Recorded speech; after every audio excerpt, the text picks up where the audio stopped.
This is episode 1 of the Know-How of Knowledge podcast. Today I'm gonna go through some questions that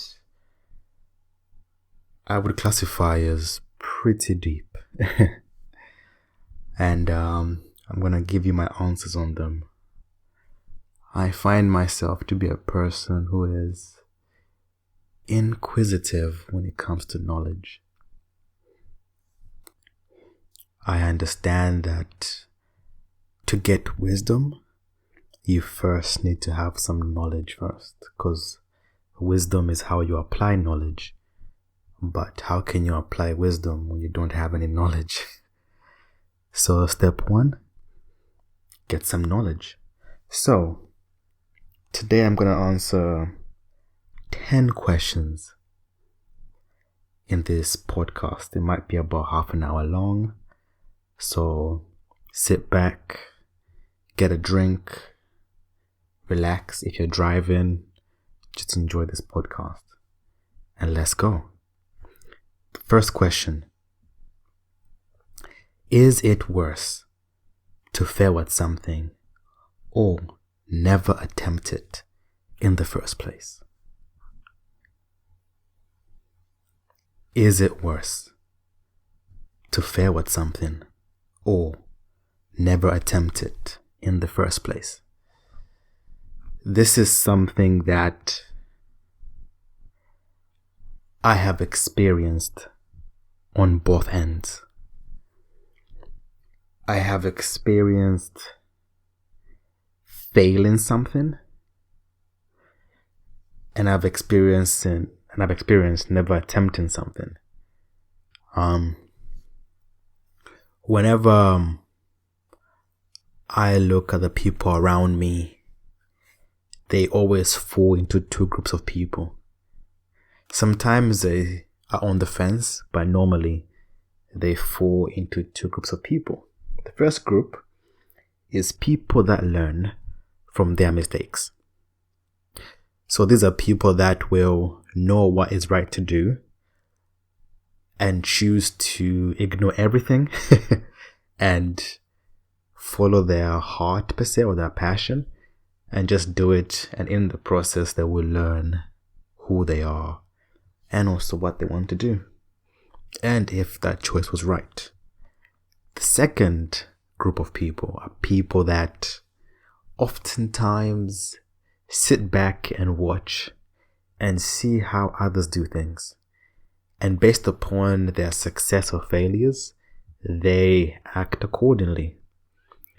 So these are people that when they see someone do something wrong or get a bad response for doing something, they will not do that. So some people learn from their mistakes, where other people learn from others' mistakes. Now the question is it worse to fail at something or never attempt in the first place? The answer is this. It is worse to never attempt something. The reason for that is, if you fail at something, you can always go back and try again. And try again. Every real successful person that I know, that I met personally, has done this. They have failed. And they have kept on failing. And they have kept on failing. And that's how they've been successful. Yes, you can be successful by seeing what other people are doing and doing it, but you still need to try, and in that process understand that you're gonna fail. And once you know that, you can go again and again, and eventually you become professional at it. You will. If you never attempt something, you will never succeed. It's kind of like saying, I want to finish the race, but I'm not going to start. It's like saying, I want to see the sunset today, but I won't get out of bed. I'm a Christian, and I oftentimes play sermons. I won't preach to you, but there's a quote that stays with me. A pastor that passed away a little while back. You can look him up. His name is Walter L. Pearson Jr. He was part of Breath of Life in America, and he says this. He says that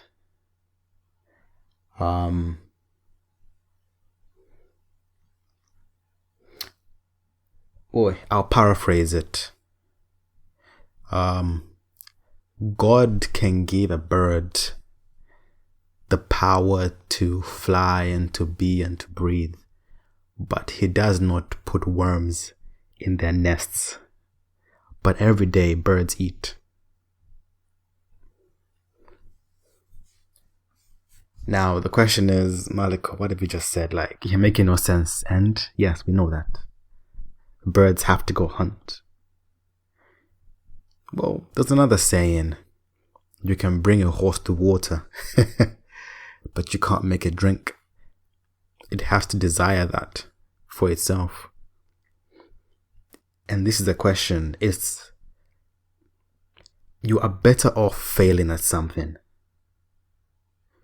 than never attempting it. You're better off trying, if you're a bird, trying to fly and try and find some food, than for you to stay in your nest waiting for something to come for you or to you. And I often find people who are on this side of thinking, where they think, you know what, I'm gonna just sit here, I'm gonna relax, and I'm gonna get a job, and I'm gonna get my husband or my wife, or I'm gonna get the car I want, or I'm gonna get this career and this and that. And I'm like, but you're sitting down, you're not hustling. I'm sorry, in this world you gotta work. This is a world that is based on commission. You earn based upon how much you contribute. Simple as that. The more you work, the more you earn.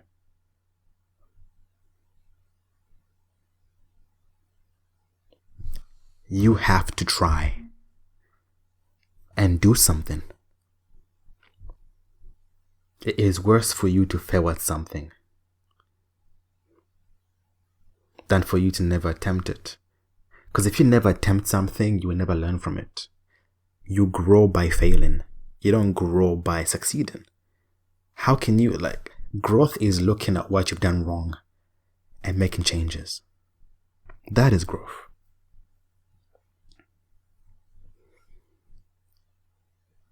Yeah.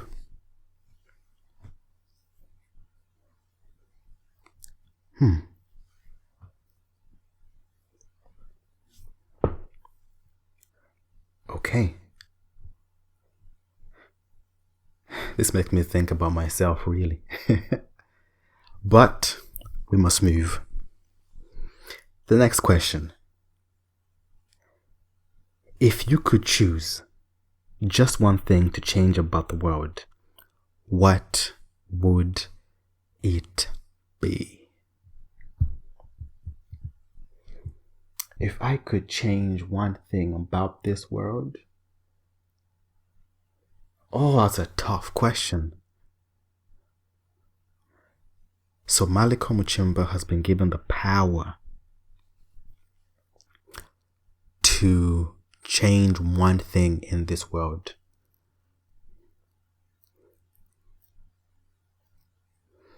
Would I change the fact that there's no cure to cancer? Okay, so let's say it's something that is in my control, that exists right now. What could I change to make the world a better place? It's not the question, but I care about making this planet a better place. I would change access to healthcare. I would make healthcare free across the planet and accessible to all people, regardless of who they are, where they come from, their background, financial background, age. Yeah, I would make healthcare free and accessible. that would be what I would do.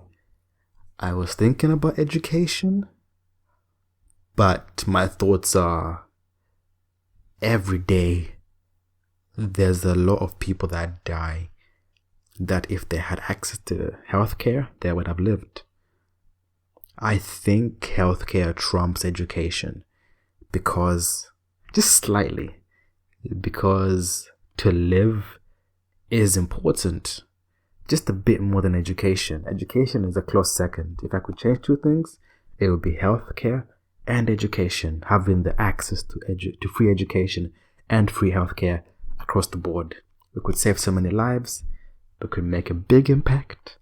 And we could also prevent a lot of deaths that every year can be avoided by easy, free, and accessible healthcare. Hello, America.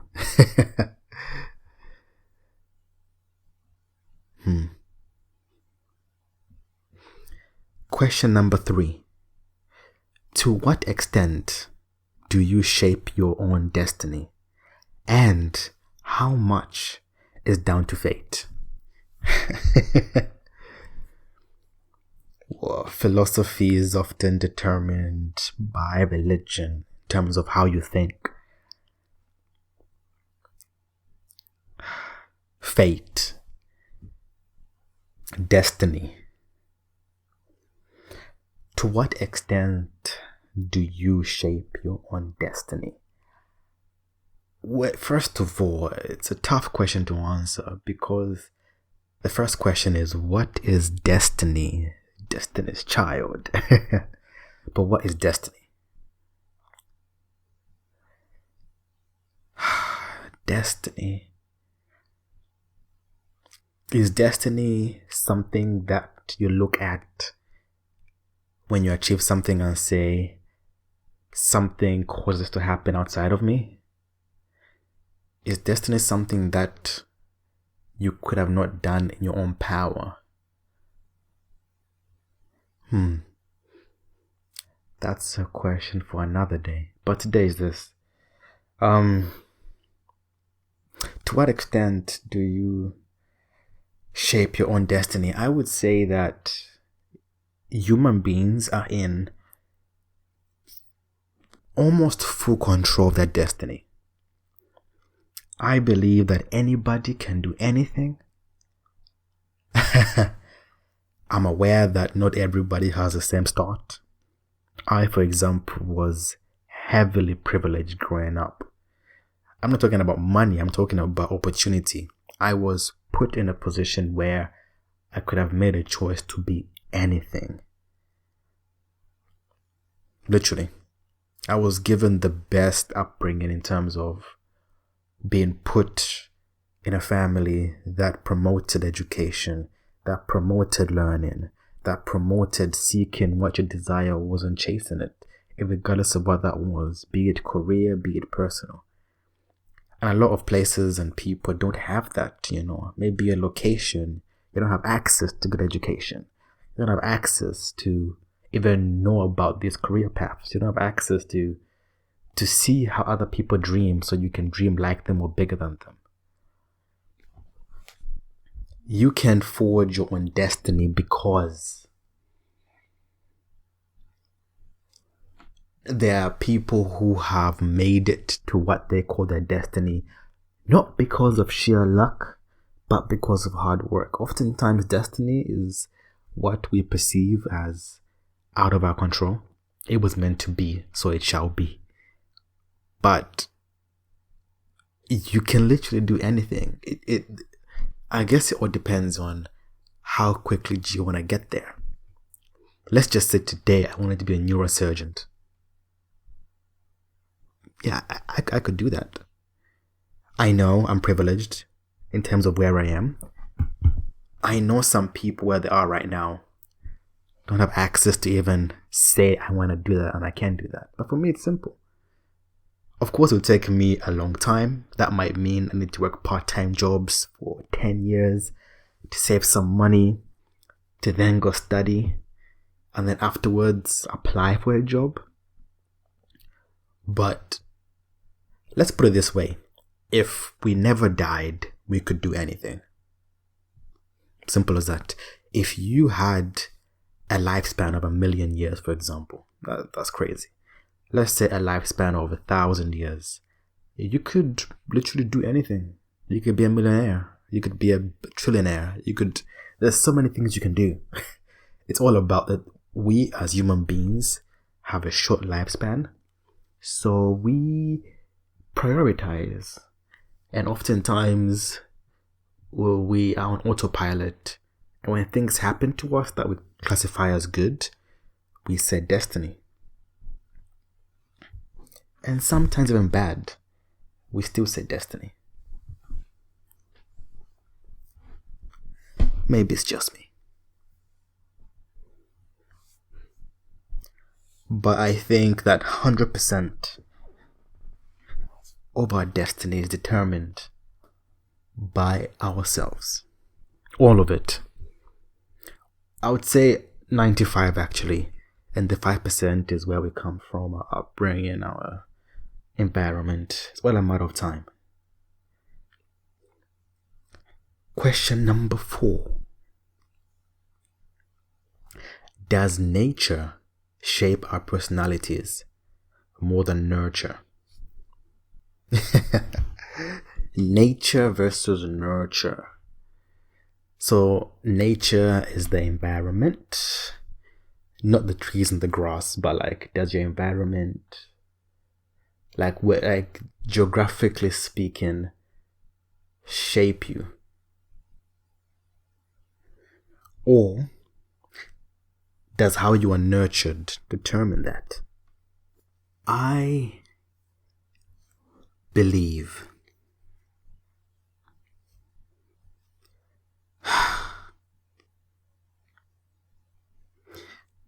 that it's 50-50 on both sides.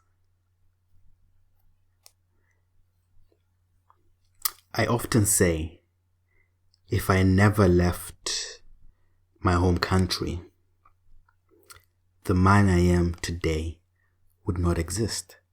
Not in a bad way, it's just that there will be a different version of me that would have existed based upon the environment back in my home country.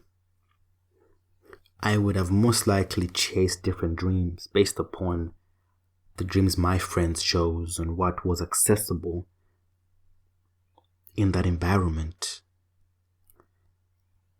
I might have not achieved as much as I did because here maybe I had access to more things, more resources. And the friendship groups I had were highly educated, so the motivation was up there.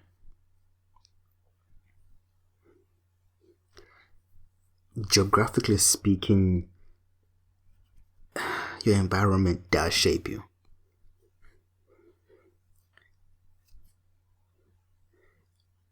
It has to, because where you are determines everything about you. Twins can move from, one could be in, I don't know, let's just say Asia, and one could be in America, and they could be brought up differently. I know the cultures are different, but just based upon the locations alone can determine a lot about who they will become.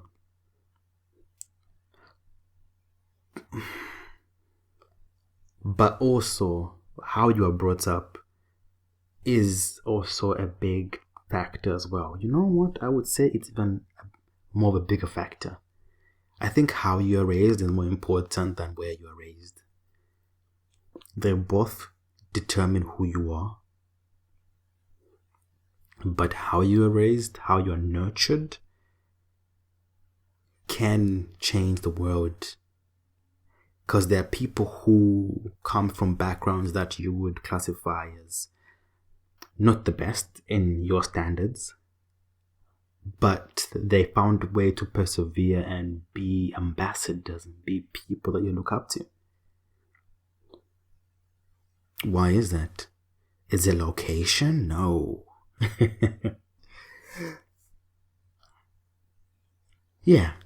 how you are raised is more important. I think it's very close, I won't lie to you, but where you are raised is not as important as how you're raised in terms of determining who you are as a person, flesh and bones.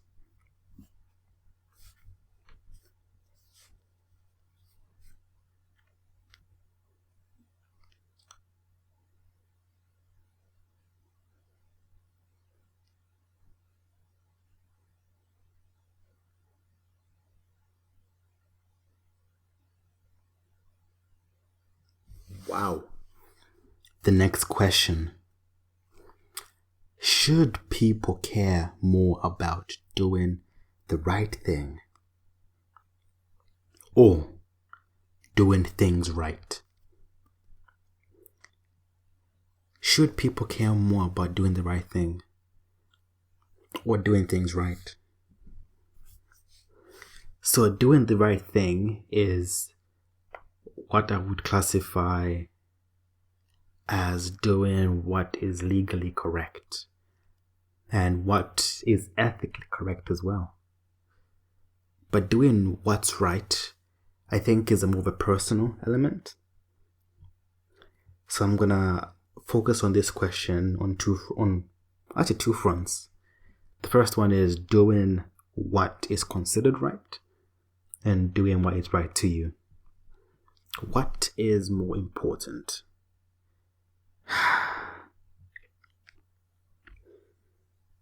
Legality or personal legality? Tough question. Tough one. Doing what you think is right is dangerous a lot of the time. A lot of people, forgive me for saying this, that are incarcerated did what they thought was right based upon what they were doing. So be it getting revenge, be it doing something that they thought was innocent, for example, embezzling money, or fraud, or hijacking. Doing what you personally think is right is okay if they are in line with what the law and what is morally and ethically right to do. Everybody should have that filter. It should be 2 layers deep before you choose to do something, sir. Before you choose to do something, madam. The first layer should be, first of all, in my internal ethics and morals, is this the right thing to do really? If the first answer is yes, then go a layer deeper. Most people stop there and say, it's fine. And then say, the consequences for this, how big are they? And then make that choice. Of course, there are some things that are morally okay, a gray area. Or should I say morally not okay, but legally okay, you know. So like being rude or being mischievous. But legally, you are allowed to do that. So I think what makes a good person is having both layers as robust as possible. So that whenever you have a stupid decision, which you will have, your first layer of defense will either block it, and if not, the second one should kick in. Yeah. You need to look at both ends in terms of you need to do what is right personally, but also understand that in that process, you need to educate yourself. Always check, is what I'm doing right? This is where in my previous video I talked about how the human species has come to where it is, and that is collaboration. Collaborate with people who are smarter than you. Ask, is my thought process correct? Is it in line with what morally is right? Not seems right, is right based upon what your morals are or what you want them to be. And then, with those people, find out if what the law says justifies what you're doing. If the answer is yes and you pass both levels, go ahead. If the answer is no, then you need to rethink your thought process deeply. Yeah, you do.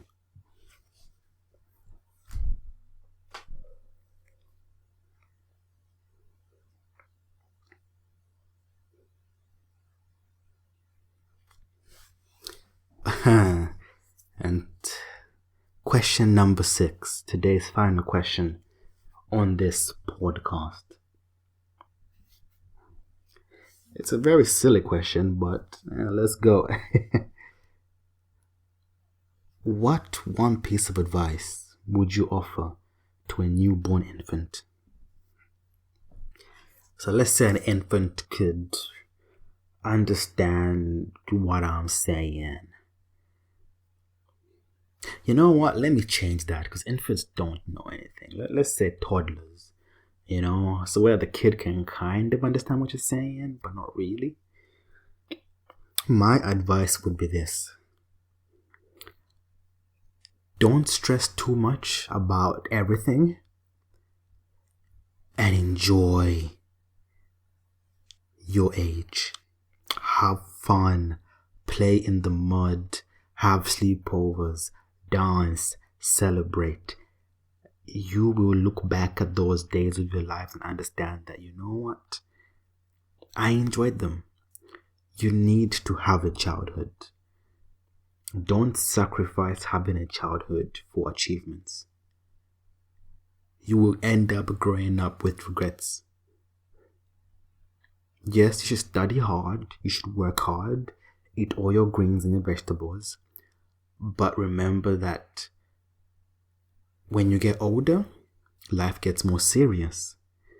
So right now is the best time you have to have all the fun you can, to dance all you want, to do all the arts and crafts you want, to have all the friends you can make, and to celebrate as much as possible. Because life gets harder. Yeah, enjoy life. Because the day you get to university, you will realize that life is still fun, but in a different way. And the day you finish university, you realize that life has now begun. This is where life really begins. And how you are as an adult is almost always determined on how happy you were as a child, how fulfilled you were, how satisfied you were. As in genuinely in your heart. If you feel something's wrong, tell your parents. If you're not happy, that's a problem. I'm not saying you can't be sad. What I'm saying is, you can't spend your childhood always crying, always in pain, always in tears. Because when you grow up, you will have to address those things, and that takes a lot of work. So try your best to have fun and to celebrate and enjoy it, because future you will thank you and give you a hug, and he or she will say, I'm glad you enjoyed those early stages. Because most grown-ups won't tell you this, but most grown-ups look back to those days when they were younger to cope with adult life. So future you will thank you. Enjoy being young.